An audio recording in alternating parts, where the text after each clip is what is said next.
Bonjour, bienvenue à cette vidéo. Aujourd'hui sur Blender, nous allons voir la gestion de la caméra. Donc sans plus attendre, regardons cela sur Blender. Ok, donc nous voici sur Blender. La dernière fois, on avait fait en sorte de regarder les différents moteurs de rendu, c'est-à-dire le moteur de rendu Blender Render et Cycle Render. Bon, je vous avais fait un petit résumé afin de vous expliquer celui-ci comment il fonctionne. Cette fois-ci, on va se pencher donc sur l'objet qui est la caméra, qui est celui-ci, vous voyez. Donc là, je désélectionne. Alors avant, je vais faire quelque chose. À chaque fois, j'oublie. J'ai fait en sorte de vous activer le screencast afin que vous puissiez voir les touches que je vais taper. Bon, pour l'instant, il n'y a rien d'extraordinaire, mais malgré tout, c'est toujours intéressant. Alors, si je clique ici, j'ai bien accès à la caméra, pas de problème. Comme je vous disais ici, la caméra ici est active parce qu'on a... J'enlève, voilà. Je vais enlever ici, vous voyez, on a une espèce de petit triangle noir qui vous montre en fin de compte que votre caméra est active. Pour ceux qui ont le pavé numérique, vous appuyez sur 0, vous êtes en mode caméra. Vous voyez, si j'appuie ici, j'ai directement ma vue caméra.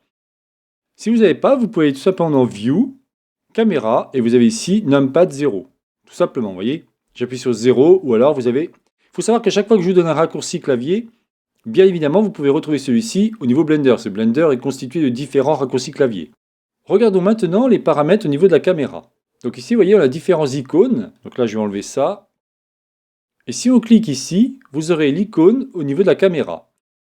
Décryptons un peu celui-ci. Alors je ne vous décrirai pas tout au niveau des propriétés de la caméra, parce qu'il y a vraiment beaucoup de choses à connaître. Par contre, je vous montrerai différents liens que je vous glisserai dans la vidéo YouTube, afin que vous puissiez voir ce qu'il en est. Parce qu'il faut avoir quand même des grosses notions de photographie, tout simplement.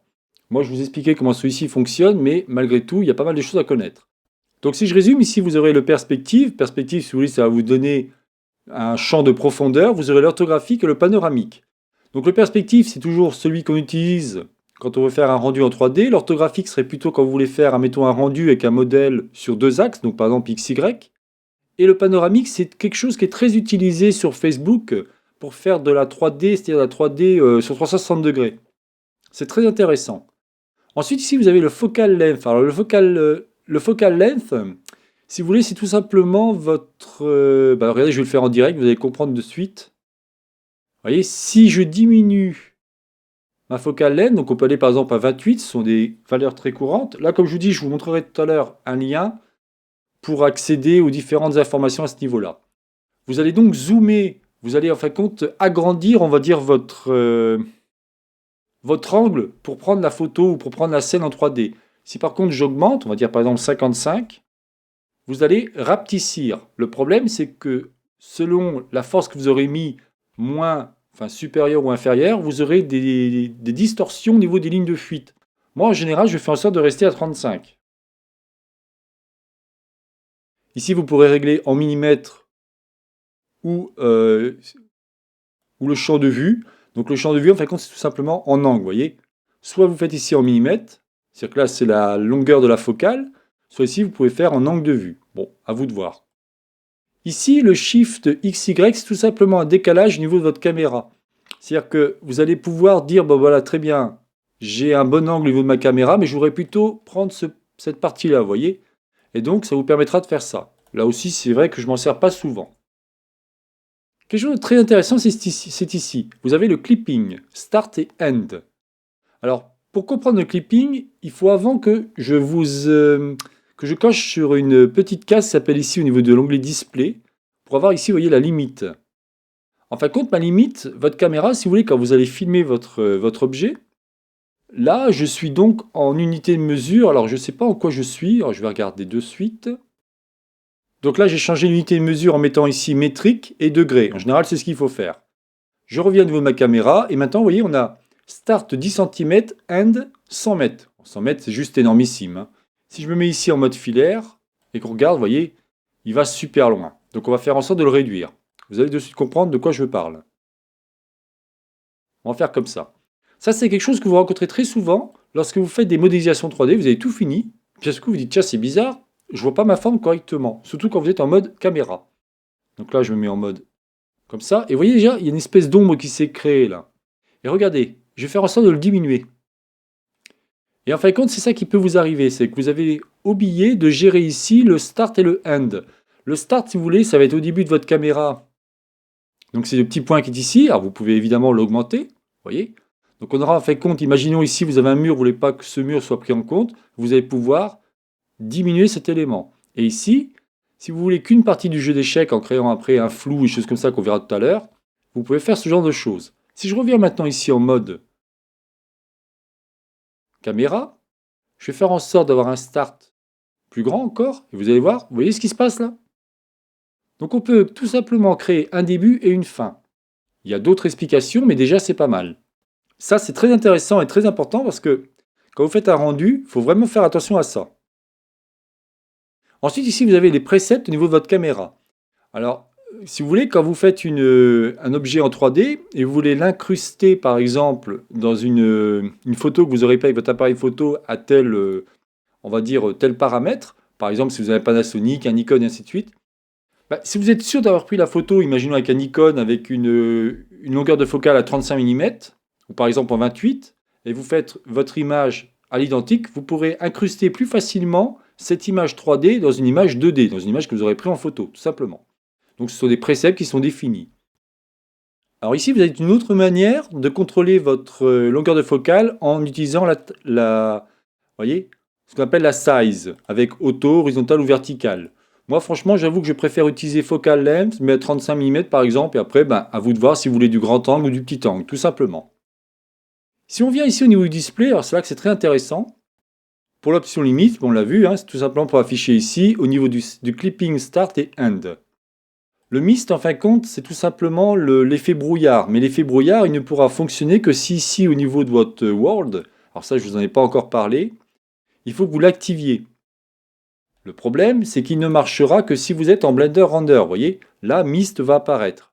Dans notre cas, on ne va pas s'en occuper parce qu'on va travailler plutôt sur Blender Cycle, sachant que maintenant, si vous voulez, c'est le moteur le plus répandu et le plus réputé sur la version Blender 219, parce que sur la version 2.8, c'est surtout Heavy et Cycle.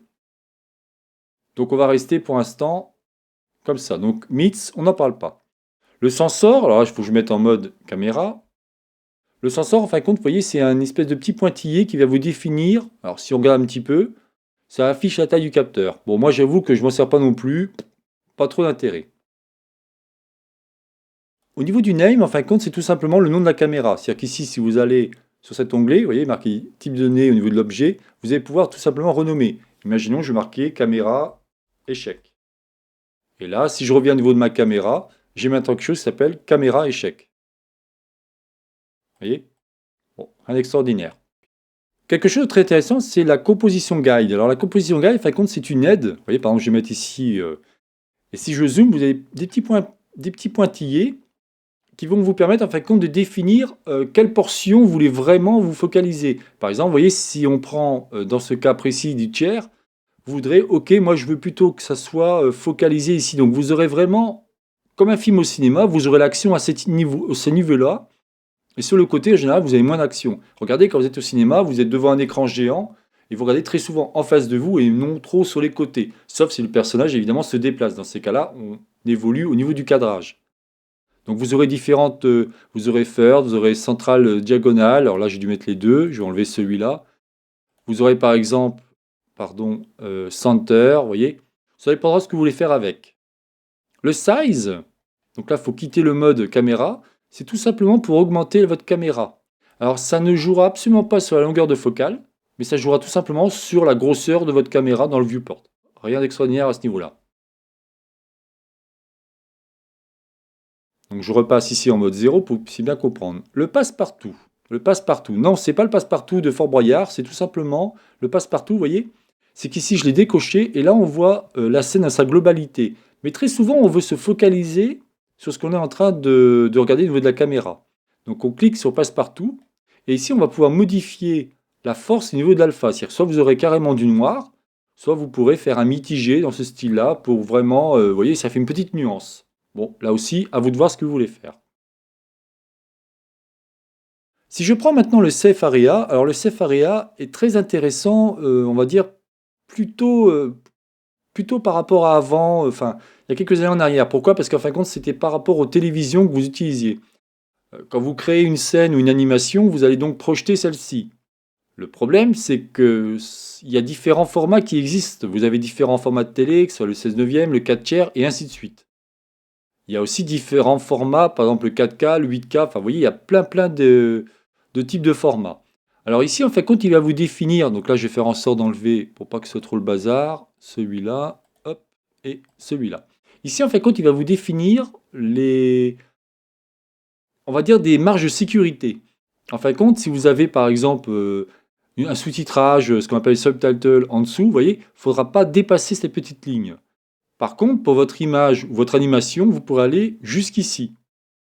Là, je vous mets des flèches pour que vous puissiez bien voir de quoi je parle. Ça sert à ça, en fin de compte. Ça permet vraiment de bien centrer, de bien montrer ce que vous voulez faire au niveau de votre animation ou votre scène. Comme ça, si par exemple vous projetez ça sur un écran de cinéma, vous saurez que celui-ci est bon, car vous avez fait en sorte d'avoir respecté les limites. C'est ce qu'on appelle ici Safe Area. Alors après, il y a plein d'options intéressantes. Franchement, je m'en sers pas. Comme je vous dis, hein, je vous expliquerai pas tout, parce qu'il y a vraiment beaucoup de choses à connaître. Et bon, dans mon cas, je m'en suis jamais servi. Après, moi, je suis un débutant qui vous donne des cours, ou un passionné plutôt. Et voilà, quoi. Je ne peux pas tout connaître. Il y a tellement de choses à connaître. Comme je vous dis, Blender, c'est vraiment une usine à gaz, hein. C'est juste extraordinaire. Une usine à gaz, mais dans le bon sens du terme. Alors, j'ai pris exprès le jeu d'échecs. Pourquoi? Parce que là, on va rentrer dans un module intéressant. Donc là, on va faire en sorte de faire ça. Depth of field. En fin de compte, ça veut dire la profondeur de champ. Alors, la profondeur de champ, c'est très intéressant, surtout quand vous allez vouloir vous focaliser sur une pièce précise. Imaginons, je vais me focaliser sur celle-ci. Donc, je prends, vous voyez, ici ma petite pipette et je vais cliquer ici. Normalement, tout le reste ici va être, on va dire, comment je pourrais m'expliquer? Va être flouté. Bon, c'est pas le cas pour l'instant, vous allez comprendre de suite pourquoi. Mais voyez ici, on a bien toujours le clip start et le clip end, avec maintenant une croix. Cette croix, en fin de compte, indique c'est à quel endroit je veux vraiment avoir une belle vue, un beau focus. Donc j'appuie sur 0. En fin de compte, si vous appuyez sur la touche N, vous accédez à différents éléments au niveau du module display. En cliquant dessus, je vais avoir en fin de compte une espèce de flou qui va se créer. Alors là, pour l'instant, ce n'est pas le cas. Alors je vais faire différemment. Je vais quitter ici. Ah, regarde, vous voyez? Donc là, si vous voulez, on a un flou, mais plutôt au niveau du viewport. Le viewport, rappelez-vous, c'est ma scène, ce qu'il en est. Si vous voulez faire la même chose au niveau du réglage, vous pourrez aller ici au niveau du aperture. Alors, j'irai pas trop loin à ce niveau-là, parce que pour l'instant, si vous voulez, je ne veux pas trop vous embrouiller. On reviendra dessus, bien évidemment, mais dites-vous bien que ici, vous allez pouvoir, avec votre petite pipette, si vous avez quelque chose de très grand, par exemple, vous avez quelque chose de super grand au loin, et vous voulez que celui-ci soit flouté, ben, lui, il va se focaliser sur l'endroit que j'ai cliqué, grâce à la petite pipette, et le reste, il va le mettre flou. Après, ça dépendra évidemment de votre grandeur de pièce. Et la deuxième partie, c'est plutôt, parce que là c'est au niveau du viewport, hein, cette partie-là. La deuxième partie, ce sera plutôt au niveau du rendu que vous allez faire, ce genre de choses. Mais vous pouvez le faire d'une autre manière. Par exemple, au niveau du compositing, où on pourra tout simplement dire, je veux que cette partie-là soit floutée. Mais là, on est bien trop loin. On a encore plein de choses à voir. On a encore plein de choses à voir avant d'arriver à ce niveau-là. Voilà en tout cas ce que je voulais vous expliquer au niveau de la caméra. Ah si, peut-être une dernière chose, pardon. Euh, Certaines personnes doivent se poser la question. Parce que quand vous appuyez sur N ici, vous avez donc la view ici, très bien. Vous allez pouvoir donc locker, vous allez pouvoir cliquer sur la pipette et dire tiens par exemple je veux que ma caméra soit ici. Et là vous voyez qu'on a des valeurs différentes. Parce qu'en fin de compte ça c'est propre au viewport. Vous voyez par exemple si je continue ici, je vais diminuer. Non, pardon, pas ici, je vais diminuer ici. Rappelez-vous, on est en mode caméra. Mais regardez, je me mets maintenant en mode viewport. Bah, là, on ne voit pas la différence. Par contre, ici, si je commence, alors là, il va falloir que je diminue beaucoup, vous allez voir d'un seul coup que votre image va disparaître. Faites vraiment attention à ça. Ici, vous avez des éléments qui vont vous permettre de modifier le clip start et le clip end au niveau de votre viewport. Et ici, c'est plutôt quand vous êtes en mode caméra. Vous voyez? Ça, c'est très important de prendre ça en compte. Donc là, je vais le remettre plus grand. Voilà. Très souvent, j'ai vu des personnes me poser des questions sur ces forums, me dire mais je comprends pas, je vois bien ma pièce au niveau de la caméra, mais je la vois plus au niveau de mon viewport, ou vice versa. Ben, en fin de compte, c'est au niveau de ces deux paramètres, il faut vraiment faire attention. Donc en appuyant sur 0, vous accédez à la vue caméra, hein, pas de problème à ce niveau-là. Rappelez-vous qu'ici, vous pouvez y accéder en allant ici, pour ceux qui n'ont pas de pavé numérique. Ensuite, ici, il y a quelque chose d'intéressant, c'est qu'imaginons, moi maintenant, je veux plutôt ce côté-là. Alors à chaque fois, il va falloir faire quoi? Il va falloir déplacer votre caméra pour essayer. Alors ce que vous pouvez faire par exemple, donc là je vais faire un peu diviser ma... Voilà. Et ici, je vais mettre en mode caméra. Comme ça, si je déplace ma caméra, vous voyez, je vais pouvoir faire ça. Le problème, c'est que c'est assez contraignant. Il va falloir à chaque fois modifier ça. On peut faire après un RZ pour commencer à faire une rotation. Enfin, j'avoue que c'est assez pénible. Donc moi, je vais faire différemment et je vais vous montrer comment je fais. Voilà, donc j'ai remis ma caméra. Enfin, quand vous voulez dire, tiens, par exemple, je suis comme ça, très bien, moi c'est cette vue qui m'intéresse. Ben, il suffit de faire CTRL, ALT et le bouton, en fin de compte, de votre pavé numérique qui sera 0. Si vous appuyez sur GG, vous allez tout simplement déplacer votre caméra. Donc ça, c'est assez intéressant.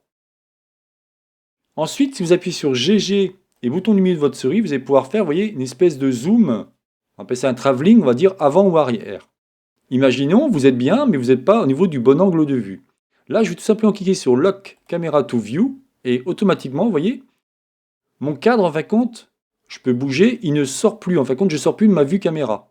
Ça va me permettre d'ajuster précisément comment je voulais. Imaginons, je veux comme ça, parfait. Je décoche. Et si maintenant je recommence, hop, je sors de ma vue caméra. Il faut que je rappuie sur 0. Donc on a vu le lens, on a vu ici, vous pouvez locker votre objet.